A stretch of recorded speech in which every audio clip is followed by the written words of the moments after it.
మీ business ఏదైనా మీ ఊర్లో promotion చేయాలంటే అది సుమన్ టీవీతోనే సాధ్యం. ఇప్పుడే సంప్రదించండి.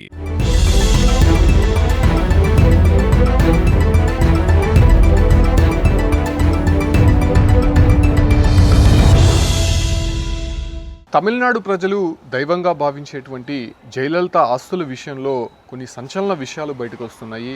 దాదాపు 30 సంవత్సరాలు సుదీర్ఘ రాజకీయం చేసినటువంటి జయలలితకు తమిళ ప్రజలు అమ్మగా భావించేవారు. అయితే ఆమె ఆస్తుల విషయంలో కొంత గందరగోళ పరిస్థితులు అయితే నెలకొంటున్నటువంటి సిచ్యువేషన్స్ మనం చూస్తూనే ఉన్నాం. అయితే జయలలిత మేనకోడలు మేనల్లుడు దీప అనేటువంటి ఇద్దరు కూడా అనేక సందర్భాల్లో కోర్టును ఆశ్రయించారు. అంటే జయలలితకు సంబంధించినటువంటి ఆస్తుల విషయంలో తమకే చెందాలి అనేటువంటి వ్యాజ్యాలు కూడా వాళ్ళు అనేక సందర్భాల్లో మెడ్రాస్ హైకోర్టు కావచ్చు, అంటే కర్ణాటక కోర్టుల్లో వాళ్ళు పోరాడినటువంటి విషయం తెలిసిందే. అయితే ఫైనల్గా వాళ్ళకి ఇచ్చినటువంటి తీర్పు కొంత షాక్కు గురి చేసిందని చెప్పుకోవచ్చు.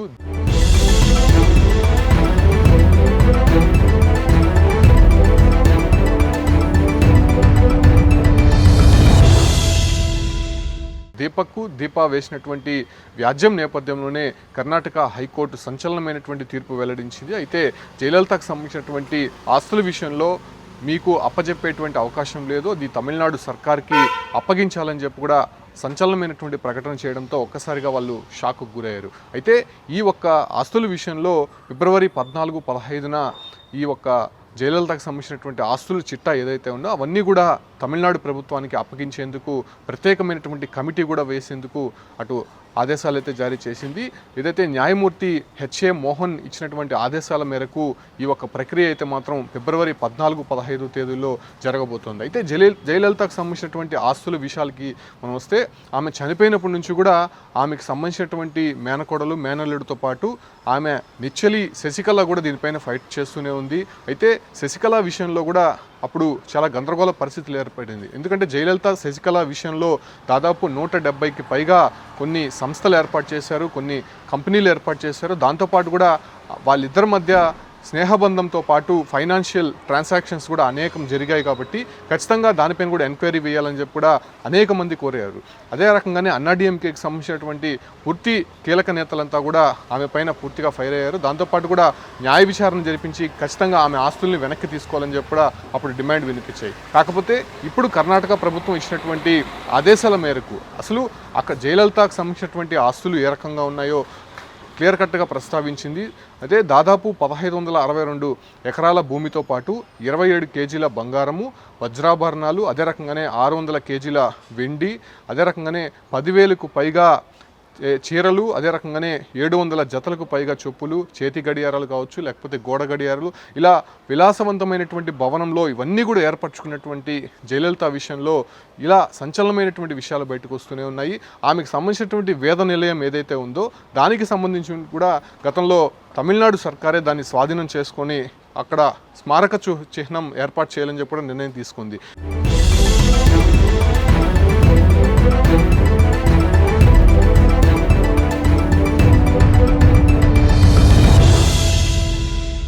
దీనికి ఎవరు కూడా అబ్జెక్షన్ చెప్పకూడదు. గతంలో ఉన్నటువంటి చట్టపరమైనటువంటి అంశాలు ఏదైతే ఉన్నాయో వాటిని కూడా సవరించి తమిళనాడు సర్కార్ ఒక నిర్ణయం తీసుకుంది. 67.9 కోట్లను కోర్టుకు సమర్పించి వేద నిలయం ఏదైతే ఉందో దాన్ని స్వాధీనం చేసుకోవడం కూడా అప్పుడు చూసాం. దాంతోపాటు కూడా కొడనాడులో ఉన్నటువంటి టీ ఎస్టేట్కి సంబంధించి, అంటే జయలలిత సమ్మర్లో అక్కడే ఉండేవారు, చాలా వరకు కూడా అక్కడే గడిపేవారు అనేటువంటి విషయం మనకు తెలిసిందే. సో ఆ ప్రాంతంలో జయలలిత ఉన్నటువంటి ఆస్తుల వివరాలకు సంబంధించి దాదాపు 900 కోట్లకు పైగే ఉందని కూడా తమిళనాడు సర్కార్ అప్పుడు అంచనా వేసింది. సో దాన్ని కూడా తమిళనాడు సర్కార్కి సంబంధించి కావచ్చు, అంటే కోర్టులో నడుస్తున్నటువంటి వ్యవహారం కావడంతోనే ప్రస్తుతం ఏదైతే జయలలిత మేనల్లుడు వేసినటువంటి వ్యాజ్యం నేపథ్యంలోనే కొంత సంచలనంగా మారిందని చెప్పుకోవచ్చు. ఎందుకంటే 1991 నుంచి 95 వరకు జయలలిత ముఖ్యమంత్రిగా ఉన్నప్పుడు అక్రమాస్తులు భారీగా కూడబట్టారు. సో ఆ విషయంలోనే ఖచ్చితంగా జయలలితని జైలుకి పంపిస్తామని చెప్పి కూడా అప్పుడున్నటువంటి డిఎంకే పార్టీకి సంబంధించినటువంటి నేతలంతా కూడా హైకోర్టుని ఆశ్రయించడము, దాంతోపాటు కూడా ఆమె దాదాపు 2 నెలల పాటు జైల్లో ఉండడము. సో ఏసీబీ కోర్టు కూడా ఆమెకు సంబంధించినటువంటి ఆస్తుల వివరాలను కూడా పూర్తిగా కూడా జాప్యం చేయడము, దాంతోపాటు కూడా ఆమె ఆస్తులను పూర్తిగా స్వాధీనం చేసుకున్నటువంటి నేపథ్యంలోనే అటు ఏసీబీ కోర్టులో ఉన్నటువంటి కొన్ని కీలకమైనటువంటి ఆభరణాలు కావచ్చు, అంటే గోల్డ్కి సంబంధించి కూడా మాయమయ్యాయి అని చెప్పి అప్పుడు కూడా సంచలనమైనటువంటి వార్తలు బయటకు వచ్చాయి. సో వీటన్నిటి మధ్య ఉన్నటువంటి వ్యవహారాల నేపథ్యంలోనే ప్రస్తుతం జయలలిత ఆస్తుల విషయంలో హైకోర్టు ఇచ్చినటువంటి తీర్పు నేపథ్యంలోనే కొంత సంచలనంగా మారిందని చెప్పుకోవచ్చు. ఏదైతే మేనల్లుడు మేనకోడలు వేసినటువంటి వ్యాజ్యం నేపథ్యంలోనే కర్ణాటక హైకోర్టు దీన్ని పూర్తిగా కూడా కొట్టివేసింది. న్యాయమూర్తి ఇచ్చినటువంటి ఆదేశాల మేరకు జయలలిత ఆస్తుల విషయంలో కంప్లీట్గా ఫిబ్రవరి 14-15 తేదీల్లో ఈ ఆస్తులు ఏవైతే ఇప్పటివరకు ఉన్నటువంటి ఆస్తుల నేపథ్యంలోనే వాటన్నిటిని కూడా తమిళనాడు సర్కార్ స్వాధీనం చేసుకునేందుకు ఇప్పటికే ఒక ప్రణాళిక అయితే రూపొందిస్తుందని చెప్పుకోవచ్చు. అయితే జయలలితకు సంబంధించి దాదాపు 30 సంవత్సరాలకు పైగా ఆమె రాజకీయాల్లో ఉన్నారు, అనేక సందర్భాల్లో ముఖ్యమంత్రిగా పనిచేశారు.